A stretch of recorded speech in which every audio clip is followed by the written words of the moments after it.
सबसे पहले तो सारे पत्रकार बंधु और छायाकार बंधुओं का मैं अपने दिल की गहराइयों से हार्दिक अभिनंदन और स्वागत करता हूं।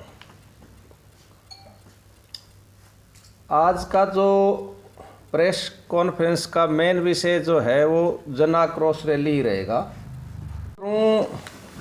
राष्ट्रीय स्तर पर हमारे प्रिय नेता राहुल गांधी जी बार बार मंचों से सवाल उठाते रहते हैं।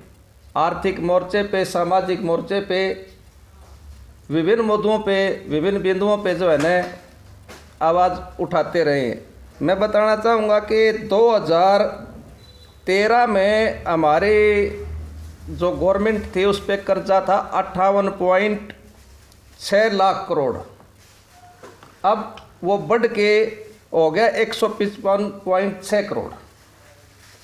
मैं बात करूं हमारी जो जीडीपी की, तो बार बार जीडीपी की बातें चलती रहती हैं कि भाई जीडीपी इतनी ग्रोथ होगी, 5वें नंबर पे आ गया।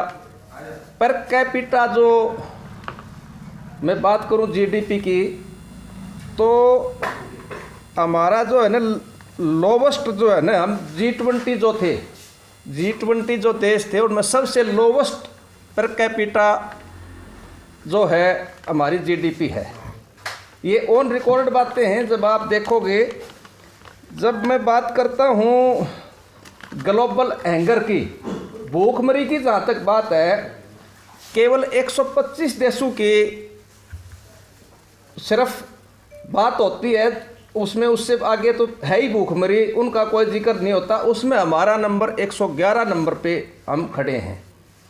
जहाँ तक बात करता हूँ मैं लोकतंत्र के बारे में, लोकतंत्र कहाँ पे खड़ा है और लोकतंत्र को कितना, वो हमारी फ्रीडम ऑफ स्पीच इस बात को साबित करती है कि भाई हम लोकतंत्र में कहाँ और लोकतंत्र कहाँ खड़ा है।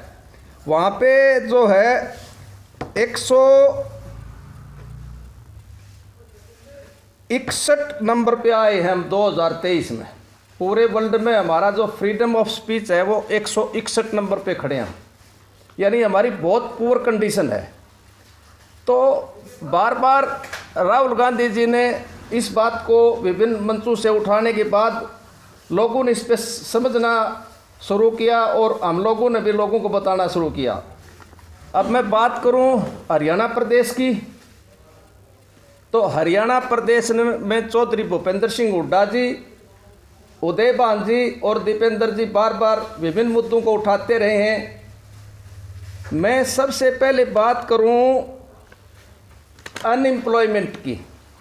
बेरोजगारी एक बहुत बड़ी समस्या है, एक भयावह समस्या है।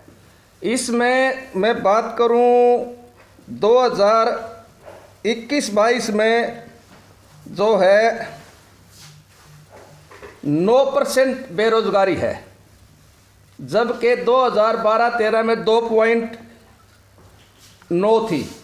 इसमें भी बहुत ज़बरदस्त तरीके से इजाफा हुआ है। बेरोजगारी का जो ग्राफ है वो बड़ा तेज़ी के साथ बढ़ा है।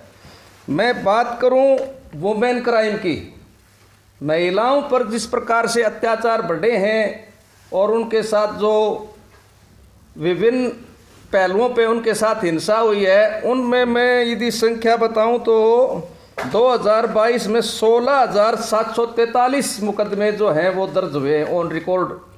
तो ये भी संख्या काफ़ी बढ़ी है, इसका इजाफा भी बहुत ज़्यादा हुआ है। मैं बात करूं ये जो वुमेन क्राइम है, असम और राजस्थान को छोड़ के हरियाणा में तीसरे नंबर पे है, हम तीसरे नंबर पे हैं। अब लोकतंत्र की जहाँ तक बात है, लोकतंत्र में आपको फ्रीडम है कि आप कहीं भी रैली निकाल सकते हैं, जलसा और जुलूस कर सकते हैं। एक तरह से लोकतंत्र की हत्या करने के लिए राहुल गांधी को विभिन्न जगह पे रोकने का काम किया गया, यात्रा को डिस्टर्ब करने का काम किया गया। सारे इस प्रकरण में लोकतंत्र की हत्या हुई है। हम इसकी बड़ी निंदा करते हैं। ऐसा नहीं होना चाहिए। इस पे सरकार को सोचना चाहिए कि भाई आप इस तरह से किसी को नहीं रोक सकते और नहीं रोकना चाहिए। मैं बात करूं हमारे प्रतिपक्ष के नेता भूपेंद्र सिंह जी हुड्डा जो हैं, उनकी लोकप्रियता से घबरा के जिस प्रकार से उनकी जन आक्रोश रैली और दूसरे प्रोग्रामों में भीड़ बहुत ज़बरदस्त तरीके से उमड़ रही है, बार बार उनको ईडी से प्रताड़ित किया जाता है और उनको दबाने की कोशिश की जाती है। हम इसकी भी निंदा करते हैं और हम हुड्डा साहब के साथ, दीपेंद्र जी के साथ, हमारे प्रिय नेता राहुल जी के साथ सारे मुद्दों को लेकर हम साथ खड़े हैं। मैं बात करूं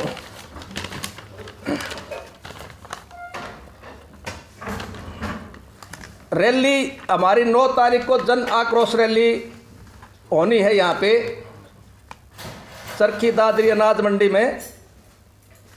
तो मैं हर बूथ से 10 यूथ का टारगेट लेके चलूँगा।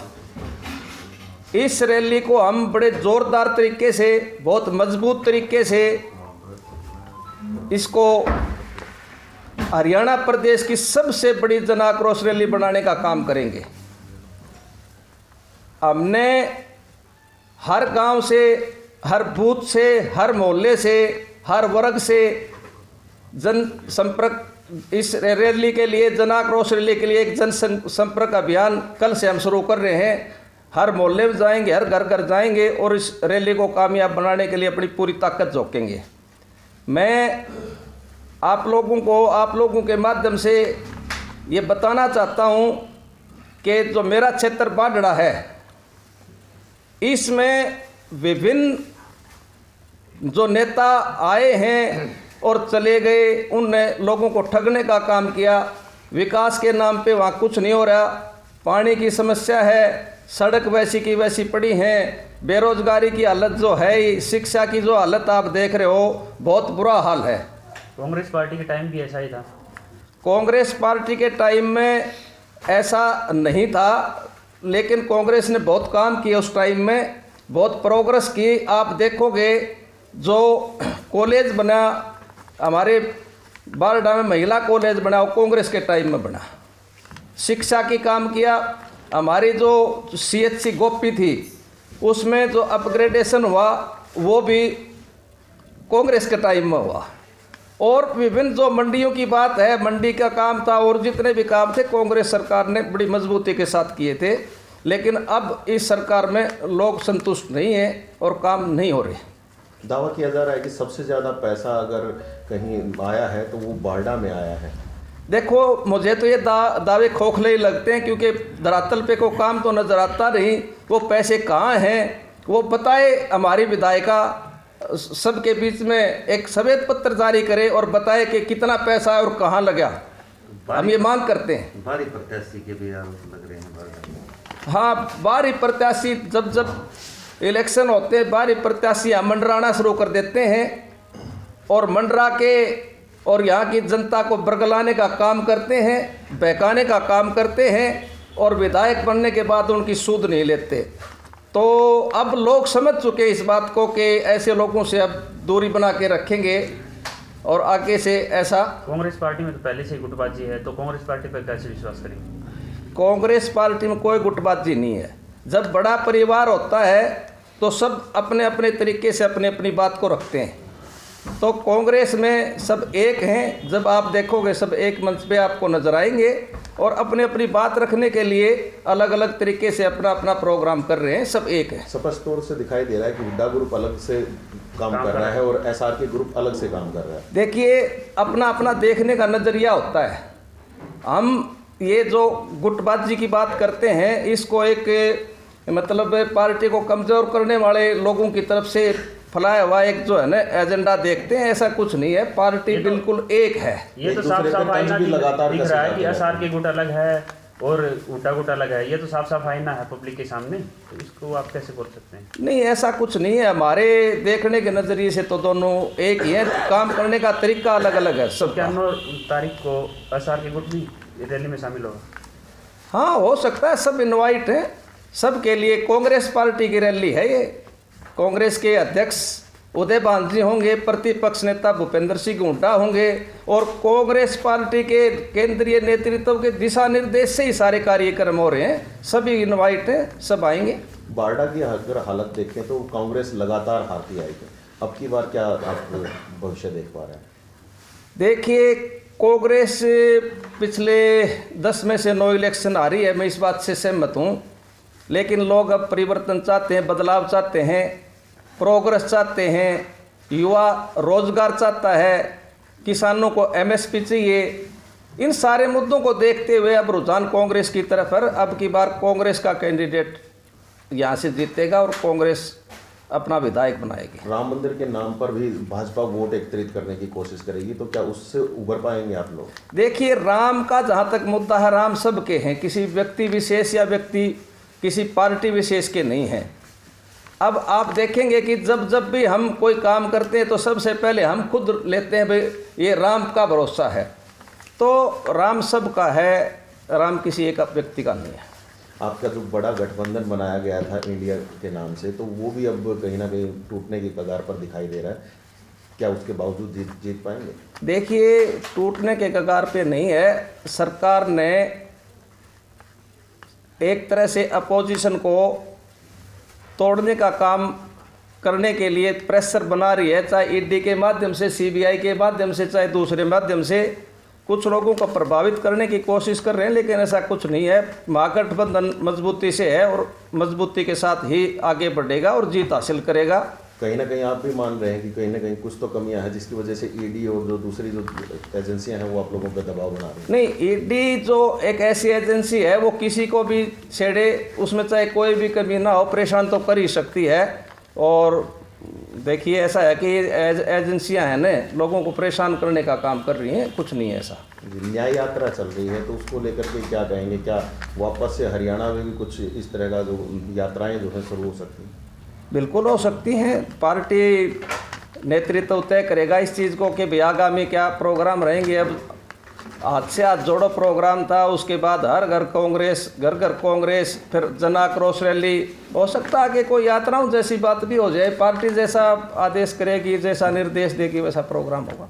एसआर के ग्रुप ने यात्रा निकाल रखी है। एसआर के ग्रुप ने जी, शैलजा जी ने जी यात्रा तो निकाल रखी है जी। हुड्डा ग्रुप शामिल नहीं है उसमें? नहीं, सब शामिल है उसमें। यहाँ कह रहे हैं यात्रा निकालेंगे, यात्रा तो निकल रही है कांग्रेस की तरफ। हाँ, निकल रही है। सब लोग अपने अपने तरीके से काम कर रहे हैं, सभी कांग्रेसी उसमें साथ हैं।